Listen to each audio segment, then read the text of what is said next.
Thank you, Chuck. We feel very fortunate to come away with a hard-fought win versus a really good Tulsa team. It was a really good football game. Sure the fans enjoyed it. Back and forth, tussle, just really hard-fought win, and just proud of the way our guys just continued to battle. Those guys, they played hard too. Coach Montgomery's guys played hard. And fortunately, we were able to make a couple more plays than they were and able to nudge them out with a close victory and feel very fortunate to get that. And, as we press forward, to get ready for East Carolina, a makeup game, we're excited to be able to do that. So we just got to continue to go back to the drawing board, see how we can improve on certain things and try to get ready and, get ready for another tough game. The questions for Coach Niumatalolo, please hit *1 on your telephone keypad. That will put you in the queue. Then the operator will introduce you. And we'll go first to Gene Wagg from the Washington Post. Hi, good morning, Ken.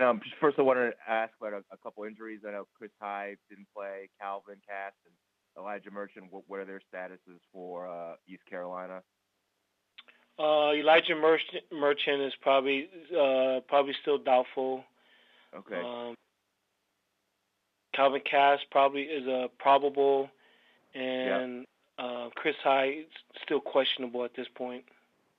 Okay. Any other health-related issues, or is everything else pretty set? Josh Walker will definitely be down for this week. He will. Okay. And then, Ken, the last two wins have come by combined 3 points. You've had 4 wins this year by combined, I think, 2 other wins by 10 points combined. Is there a way to prepare your players for those situations in the close games, or can you prepare them for those situations? Well, a lot of times you do situational stuff, to try to get ready. We just try to make sure that we manage stuff well. But, there's so many different scenarios. You always, get ready defensively for different scenarios at the end. And so you do on offense, too, whether it's your 1 minute or 2 minute offense or your 4 minute offense to try to milk the clock.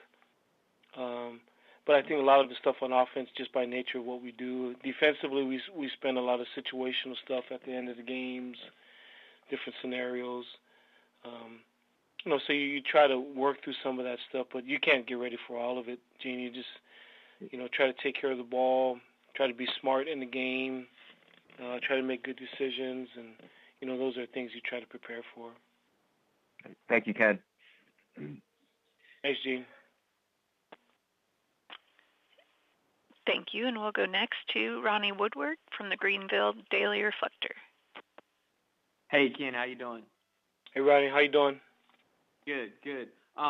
Looking at ECU's offense a little bit, obviously Zay Jones has been the one constant, but at quarterback they've had some injuries and played a few different guys here recently. Just curious about maybe your early thoughts on, the matchup against ECU's passing and, your defense going up against them this week.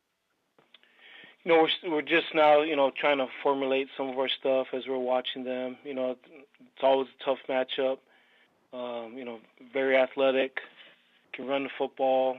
They spread you out, and like you said, big offensive line that are athletic. Conceptually, a lot of teams that we played here recently, a lot of people do similar things with the spread offense, but ECU's got their own twist to it. But it's always a tough challenge for us to play, and offensively they're going to present us a lot of issues. What obviously you're familiar with the history. Navy is really beat up on ECU here in Greenville the past few times. Is there any key to those recent games? Those recent trips up here where y'all have really been able to control the pace and run up a bunch of points? No, I don't know the reason. We happen to play well those games, and they didn't play as well. But as you know, none of that stuff matters. It's a new year, new game, new team. New coach. And so Scott is a different coach. So it's just everything's different. And so we can't look at that. I'm sure they're not looking at. Different teams. So the past is the past. Yeah. Okay. Thanks, Coach. Thank you. Thank you, and we'll go next to Bill Wagner from the Baltimore Sun Media Group. Morning, Coach. Hey, the way this has worked out, you were initially supposed to play a Thursday night game, which would have produced a very short week, maybe only one day of practice probably. Now, Saturday at 4 p.m., I'm guessing that from a coaching standpoint, this actually works out a little bit better in terms of your preparation? Yeah, I mean, even the other part of it, I mean, you just got to roll with the punches. I mean, obviously you always want to have a full week. I mean, who doesn't want a full week? And so, it's our normal week, just like we've had, the last couple of weeks, and we get ready. But, you always want a normal week. The other thing I was going to ask about is the craziness of the offenses in this league and the scoring that's going on with every game being in the 40s practically. Do you ever see this turning around? I know college football goes in trends, but I mean, like I was telling Scott Strasmeyer in the press box, to win this league, all you got to do is get some dominant defensive team that crushes people up front. And he goes, yeah, that would be Alabama. Do you ever see something happening which changes the complexion of this league and slows down these high-powered offenses? Well, I don't know if it's just the league, Wags. I mean, it's all over. I mean, it's football in general. Just everybody now, they're so good. Everybody's so skilled. People spread you out. They get the ball to their athletes, and people can run the football. I mean, it's like Scott said. I mean, besides Alabama, maybe Ohio State and people. I mean, but other than that, it's hard to stop people. It's just maybe the top teams. But most of the affairs are high scoring games, and it's just the way of the world now. It's tough to play defense nowadays. Right. All right, thanks. Hi, Wags. Thank you. I'll go next to Dan Tortora from wakeupcalldt.com. Good morning, Coach. How are you? Hey, Dan. How you doing? Doing well. Kind of going off of that a little bit, just about your team. I mean, Navy, through history and through what you've been able to do with this offense, has been known to obviously score the ball. But what can you say about a worthy adversary of Tulsa and what Philip Montgomery is doing there to create such an atmosphere with 82 points being scored in this past game? He's a phenomenal coach. And Coach Montgomery was with Coach Briles early on in high school at Houston. Obviously, went to Baylor, and big reason why he got the job just because of his offensive prowess and all that he's done. I mean, he's one of the originators of some of the things that people are doing now. Chip Kelly, Rich Rodriguez, all the up-tempo people, but Art Briles. Those are some of the founders of some of the concepts that a lot of people are using now. But he knows it as well as anybody.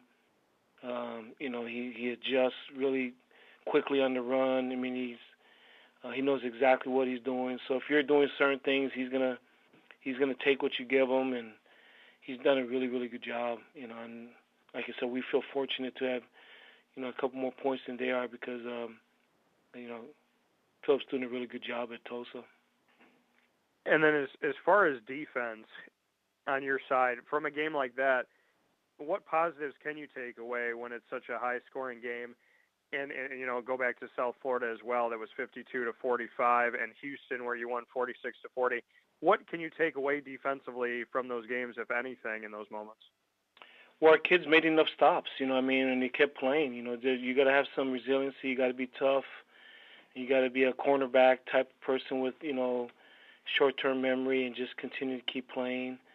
You got to have a Bruce Bowen type defensive mentality. When he played with San Antonio, I mean, he played the toughest, scorer, and they'd scoring him, but it didn't affect him. He just keep playing. I think that's what we've done a really good job of. We made them kick field goals, which was huge in the game. We got the turnover and made them punt. So there are 4 stops in the game that were huge in the game that you win by 2 points. We got enough stops and some turnovers, and a pick 6 against Houston. It definitely helped us. We did the same thing with Memphis. We didn't get enough of them early on against South Florida. But like I said, I mean, South Florida is scoring against everybody. They're a tough team to stop.